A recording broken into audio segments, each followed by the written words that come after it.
Welcome, another episode of the Growth League podcast. I'm here with my guest, Ashley Mitchell. She's the VP of Marketing at East Coast Wings and Grill, but also the CMO at Zorability and also the VP of Marketing at Sammy's Sliders. And I'm excited to kind of learn about how you juggle care for your three babies here and how that stretches sort of your limit as a marketing leader. It's not every day that you see this. So anyways, Ashley, welcome to the show. Glad to have you here. Thanks. Happy to be here. I'm excited to chat. So give us just a bit of an understanding, a summarized version of your journey as a marketer and a marketing leader. Where did it start and what kind of brought you to today where you're taming the three-headed monster, so to speak? Actually, when I was going to college, I've never my whole life knew what I wanted to be when I grew up. And when I started college, I actually was going to school for engineering, believe it or not, which does not translate to marketing at all. But I was good at math and science. And my dad said, you should be an engineer. So started for engineering, went into my first intro to engineering class, and everybody opened up their computers and didn't talk. And that was when I knew engineering wasn't for me. Way too social. Not that all engineers are antisocial. I'm not saying that, but it was definitely not something that I could see myself doing. So then I ended up getting into the business school and kind of just falling into marketing. I've always been a people person. I like how people think, how people act, and what drives them and things of that nature. So it just was a natural fit from there. Once I graduated, I actually worked various marketing jobs and then ended up with the Walt Disney Company. And so I grew up outside of Detroit, and they used to have a local marketing arm of the company. And so I was there for about 7 years.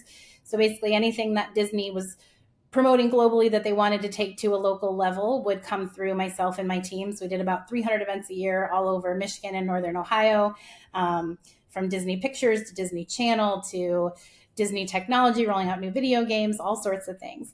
So that was super fun. And then I think it was 2014, they dissolved the local marketing arm of the company and took everything to Burbank. Asked me if I wanted to move to California. I said, no, thanks.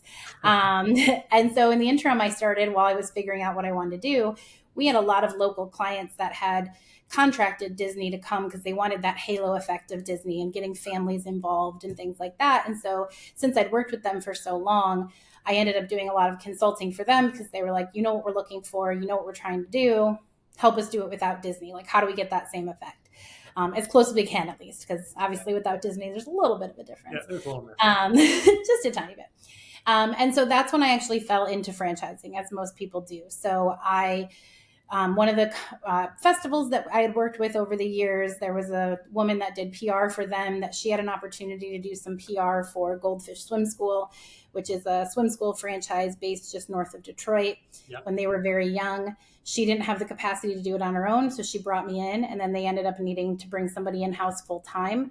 And so I ended up starting there. And since then, I've been in franchising. You can't get out once you're in. It's a very small, tight-knit community, and it's unique. And, understanding franchise marketing is something that is definitely unique. So once you're in it, it's easy for people to want you to stay in it because you understand how do you have the brand, and then how do you take that and localize it and work with franchisees when it's their business, but your brand. Yeah. What do folks not know about the franchising game that they should know, or they would be maybe interested to know? Because it's very meta, isn't it? It's a business supporting businesses, supporting. Yes. So. Yes. I think the biggest thing, there's probably two things I would say that people should know about franchising if they don't know anything. One, that franchises are small businesses. So that's a common misconception that people are like, oh, well, if it's part of a chain, then it's this big business. It's really not. It's typically a local owner and operator that is running that business. They're just borrowing the name and the systems and the processes and all of that so that they can be in business for themselves, but not by themselves. That's what we always say in franchising.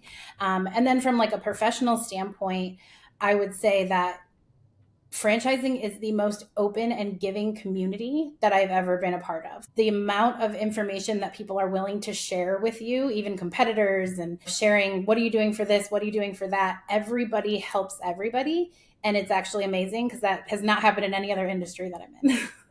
Well, it's a sum of its parts, right? I mean, like any national or large regional brand is only as successful as their weakest Right. local store. And I think that in my experience in the franchising world, there's been mistakes made, I think, by marketers and over indexing on the national spend or activations, but really it's nailing it locally and having that roll up to create what East Coast is, right? It is for sure. And that's the biggest thing. It's like that's the biggest thing we talk about in training and everything is at the end of the day, the local franchisee and their teams are the face of the business in that community. And being part of the community and doing that local marketing is so important. And they're always going to know that better than I am or anyone else on my team. And so we try to make here's the tools and resources. It's the ecosystem of we look at the macro and like what's going on in the industry, what's going on with consumer behavior and in the finance world and with politics and all of the things that we need to look at from a macro level. Then how do we take that and distill that into turning it into what we're going to do for East Coast Wings and Grill, but in a way that they can then take it and localize it because they have to take those tools and be able to play within that box of staying inside brand guidelines of East Coast Wings and Grill, but take it into their community and be their local community and have that impact and do that local marketing. So crucial, right? Yes. People that live in Ypsilanti, Michigan, they don't connect to a brand. They connect to their local neighborhood restaurant, right? So Yes, exactly. we can't miss them. Now, this is a difficult industry, though, and it's become more difficult as of recent, right? Like inherently thin margins, major saturation from a competitive standpoint. Talk to me a little bit about your perspective on the fast casual, even I know you're not QSR, but in this multi-location restaurant game, Yeah. it's a doozy. It is for sure. And I come from a background of like youth enrichment and home services and more like the service side of the industry. This Yeah. is actually with East Coast Wings and Grill and Sammy Sliders and Zorability, one of my first food experiences. So what I'm doing and the way that I look at it is like going out to eat is an experience. Like, and we are experience brands. We're a lifestyle brand. So especially East Coast Wings and Grill, we've been around for 30 years, but it's a regional lifestyle brand intentionally. Like we're intentionally a regional brand and we intentionally focus on that experience to be the thing that sets us apart. Like, is high quality food super important? Yes. And we have it and we have the best supply chain guy in the business that gets us that food and does all of that. Like we have that. Yes. But it's about the experience and it's about what people feel when they come in and that humanizing it. And so that's really what we're trying to do and get our franchisees. Obviously, they're the ones executing that experience. To your point, it's the neighborhood restaurant. It's not the brand down the street. Right. And so how do we have that balance to be able to overcome all of those obstacles? There's a lot of places you can go to eat, like targeting from a marketing standpoint, very different on the restaurant side because everybody eats. Like, yes, there are certain, we have personas of different people that are going to, that tend to frequent based on what we know, based on our loyalty program and things like that. But at the end of the day, we're talking to everybody. Everybody has to eat. It's not like when I was in soccer and we're talking to moms of kids Yeah. that are ages Right. 2 to 8. Like I'm talking to everybody. Everybody has to eat. So it really broadens that, which then makes you be even more targeted in your messaging of we're talking to a broad audience. We have to have the broad message, but then where are we going to put this message to this specific audience? And what does that look like here? So you have to have, I think, more messages in more places because of the broadness of the audience. Well, once an engineer, always an engineer. I see in the nodes to the, and it's funny you say earlier how typically you wouldn't have an engineer as a marketer, but it's funny because my business partner who we run a marketing shop is an engineer, and I Oh, think that's funny. the way you can play the game of a marketer through the lens of an engineer, which is very like if this then that and calculated and organized. I think maybe a lot more marketers need to have an engineer friend, right? Or mind. But to your point, yeah, I mean, if you're just competing on chicken wings, then you're one of many. If you're competing on a unique experience that's intentional and tailored to those local, then you're one of one, right? Yeah, And it just so happens that we sell chicken wings and whatever, right? exactly. So why do you, you've been in this game now for a little bit. What compels you about leading a marketing function and a team of people? Like, why do you like doing this? I'm sure you could do a lot of different things with your with your 40 to 60 hours a week. Is there a reason why you've just decided to, no, this is where I want to hang my hat? What brings you joy? Yeah, I think that it is just people. I'm such a people person. In a past life in a different company, we actually had to do, as part of our, like, their recruiting process, I had to do a personality assessment. Those have a lot of times you have to take those sort of things.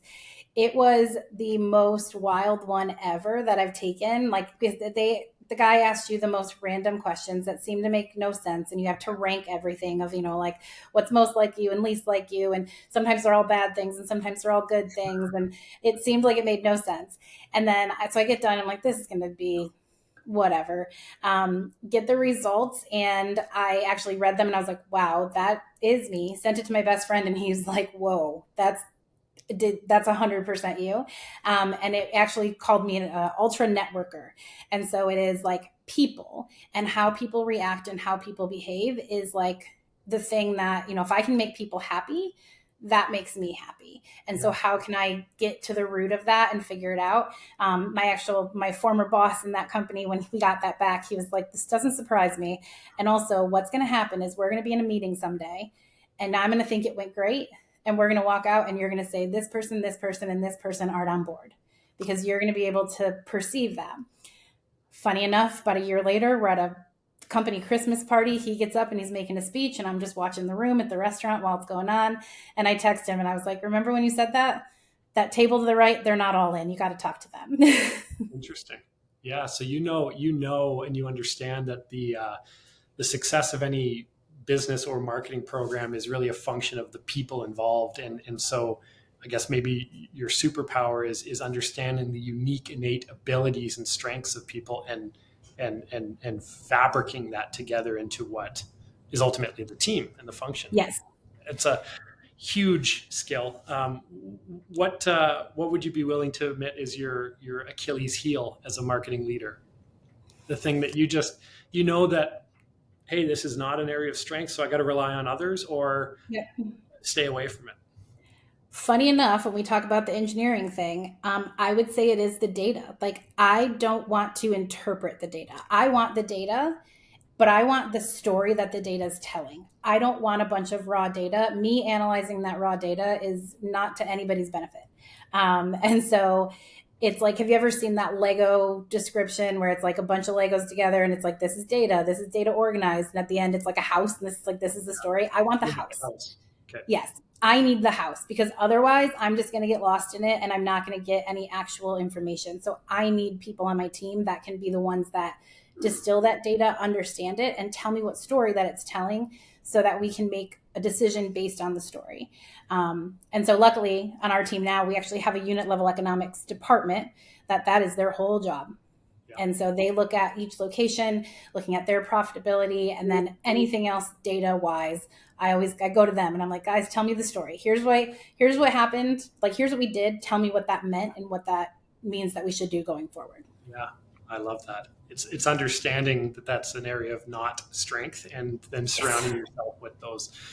What keeps you up at night in your function, in your role, maybe about the industry, or about what causes you concern? A lot of things keep me up at night. I don't sleep well in general. I sleep about 4 hours a night. So a lot of things keep me up.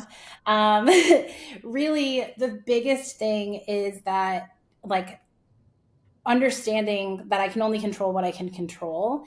That's hard for me. I want to be able to control the experience from end to end and say, this is what we're doing, this is how we're doing it, and know that when somebody walks in, they're getting that same experience.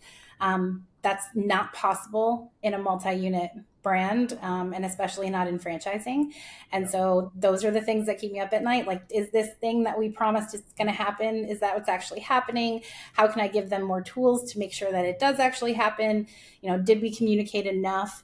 Especially in franchising, you're talking to different people that have different styles, whether the franchisees or their general managers or their teams, making sure you're delivering the information in a way that they're receiving it, so that there's not misses, because it's going to happen, right? Like, we all screw up. There's going to be those misses, but did I do everything I could to try and fill those holes? Yeah, yeah. Within your role, what do you find yourself relying on as a way to indicate to you whether or not you're doing a good job, whether or not you personally made impact. And it doesn't need to be a report or a graph or a chart, but what do you rely on more innate to say, yeah, I'm fulfilling my mandate? That Yeah. helps you quiet the noise that seems to be unending, right? Yes. Honestly, conversations with franchisees and, the feedback we're getting from them. So we do surveys every year. And what does that feedback look like? Is it something, did our score, it is, there is a data component to it, but did the score from last year go up or stay the same or go down? And then what are their comments on it? That's the biggest thing. It's like, what are they saying about me and our team and what we're doing and how they like feel about it, which is like very soft and touchy feely and the opposite of, letting data tell the story. But that part is important too. There is that part of it. And that's where, yes, I can look at the data and know like, okay, we did this promotion, it was super successful. But if no one feels good about it, it wasn't 100% successful. It might have been super successful at the, it drove business, it drove revenue, it drove traffic, like all of the things that we set out for it to do. But if there were misses along the way, what can we do next time to make that better? Yeah. So speaking to that franchisee community, like how do you, because I could imagine I know it's a very tough task to sort of have a unified marketing strategy with a hypothesis and a set of tactics and activations. But then because you're probably leveraging an ad fund that's contributed by all the franchisees, there's a lot of different personalities and levels of understanding and education around marketing. How do you take something that should be unified and consistent and have it appeal to a wide range of personalities and people? And how do you deal with like that inevitable sort of pushback on what are you doing with my ad fund? Yes. How Well, do you you get always know who you're going to get that question from. So you do always everything with that in mind, knowing is this defendable to be coming out of the ad fund? to that Like, person? yes, because if I can satisfy that person, then I will probably satisfy everybody else. So that's one thing. I also always look at the ad fund in like three questions I ask myself before deciding if something comes out of the ad fund. Like, is it something that's going to protect or enhance the brand? Yeah. Is it something that is equitable and scalable?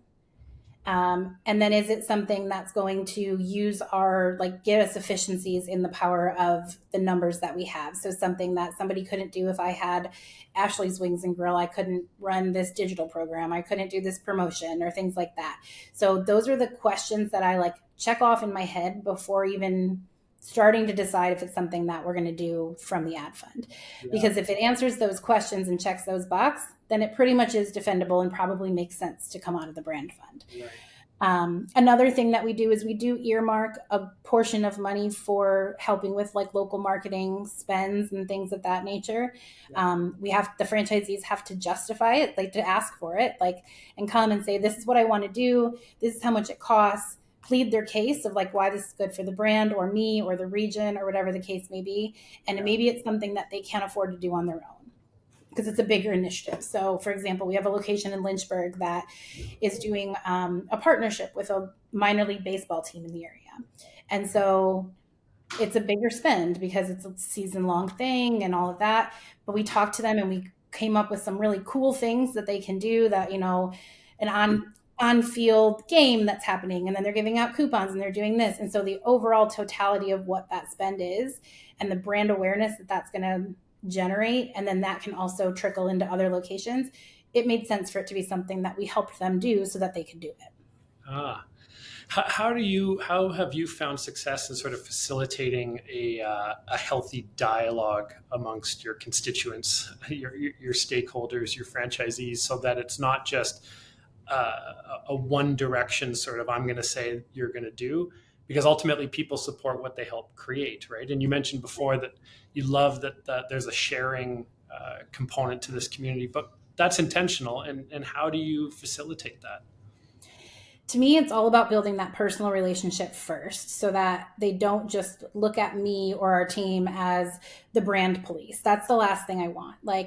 And that's what marketing is seen as a lot, and especially in a franchise, because there are brand standards and guidelines. And if they're not following them, who's the one to reach out and tell them? It's the marketing team. And it's like, oh, okay, great. Marketing team doesn't like the way I use this logo or did this or did that. And so try to eliminate that up front in building the actual relationship before anything so that you can rely on that when things go bad, because there's going to be mistakes. We all make mistakes. I make mistakes every day. Like, but having that relationship that you can fall back on when those mistakes are made so that you can have that healthy dialogue. It can get heated, it can get contentious. That's fine. Like, if it didn't, it would probably be a problem because everyone's not passionate about it, right? So, but it's building that relationship. So when I started with East Coast Wings and Grill, I actually started 5 days before our annual convention. Um, and that was intentional. Our CEO was like, I need you to start April 1st because our convention's April 5th and I want you there. And I was like, okay, throw me in. But in that, I got to meet people, put faces to names. At the time, I had no idea who they were. Obviously, it was 5 days in. I was trying to figure out everything.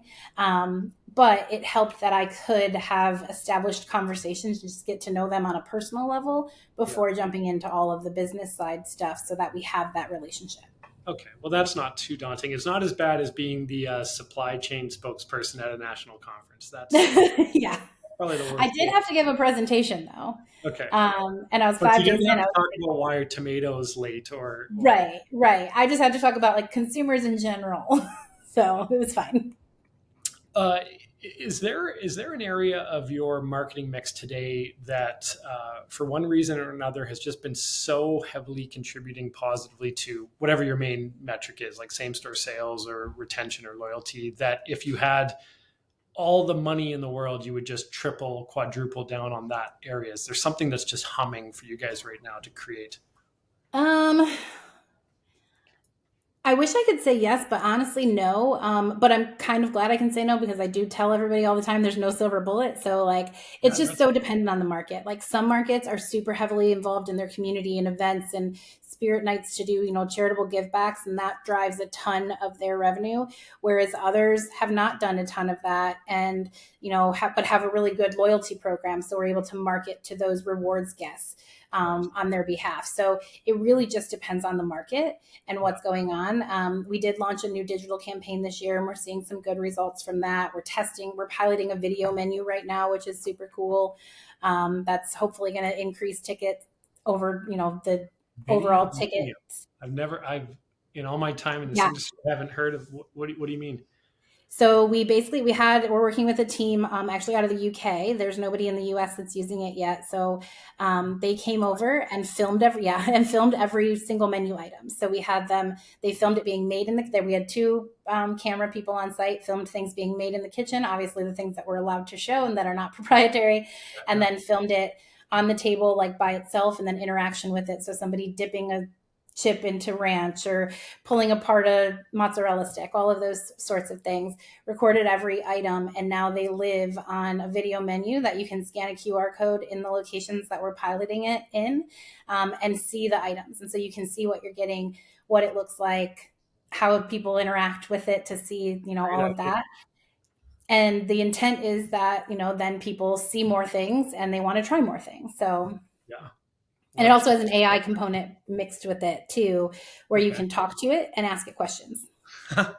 That's awesome. You have to Yeah, send me that code. I want to. I will. It's actually living on our website right now, so I Okay, will send yeah, I'll check it out. it. That's awesome. What a great idea. I can't imagine that was cheap, but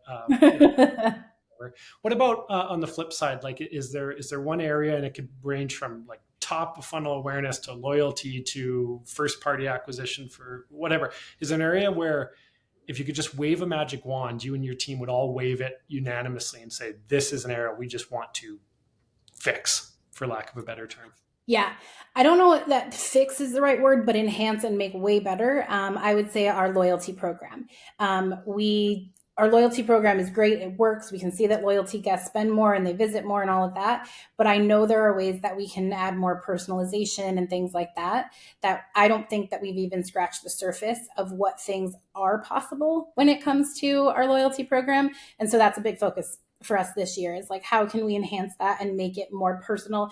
Going back to like, not only humanizing the brand, but looking at your guests as the humans that they are. So, like, doing things, it's 2025. We have data of what they order all the time. So we can use that to send them something specific and all of those different things. We have some things that are triggered, birthday messages and you haven't been in 30 days, 60 days, 90 days, that sort of stuff. But there's more advanced things that I know we can do that we're just not taking advantage of right now. So we're going to work on that this year. Yeah, everyone's trying to figure this out, right? And I think that's what you said is rings true, because I think a lot of multi-location restaurant brand marketing leaders are thinking from loyalty around how do we improve the tech stack. But what you're saying is actually like understand what does loyalty mean based on like people and the way Yeah.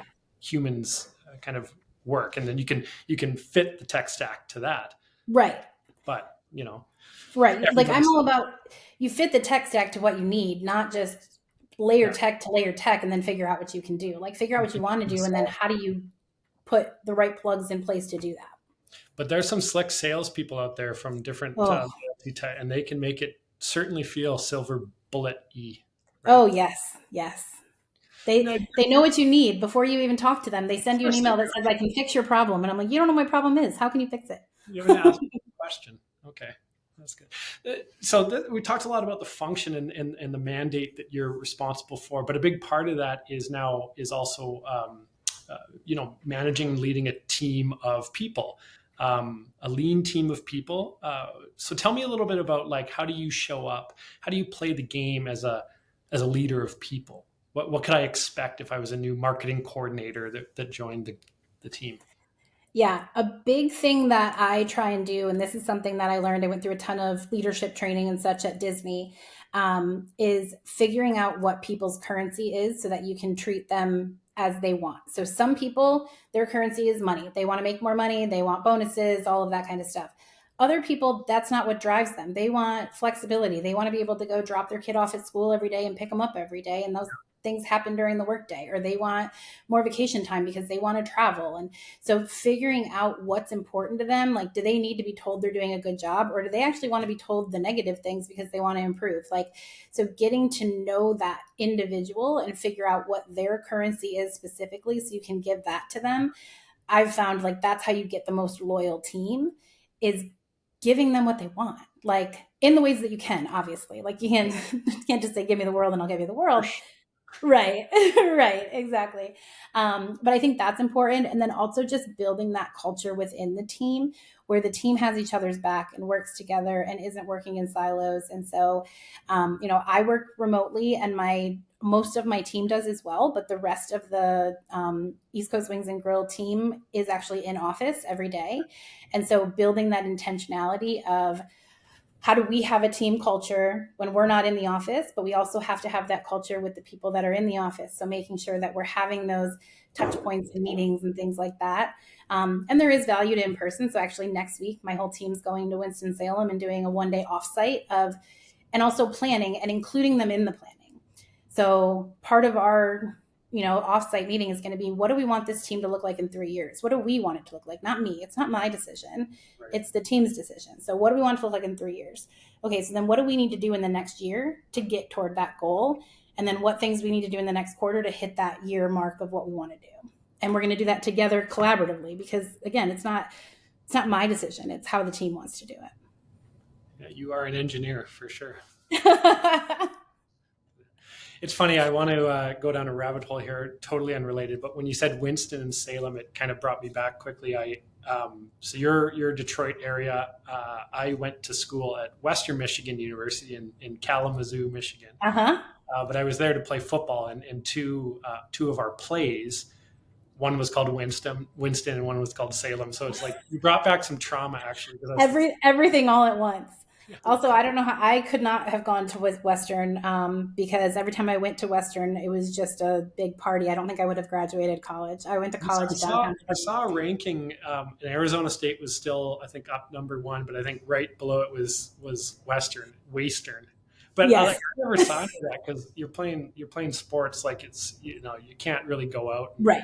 and do stuff. But Kalamazoo, Michigan, a bit of a when I was there, it felt like a kingdom. It was when you go back after when you're not playing football. It's like this place is so shitty. Like no disrespect to Kalamazoo. Anyways, I digress.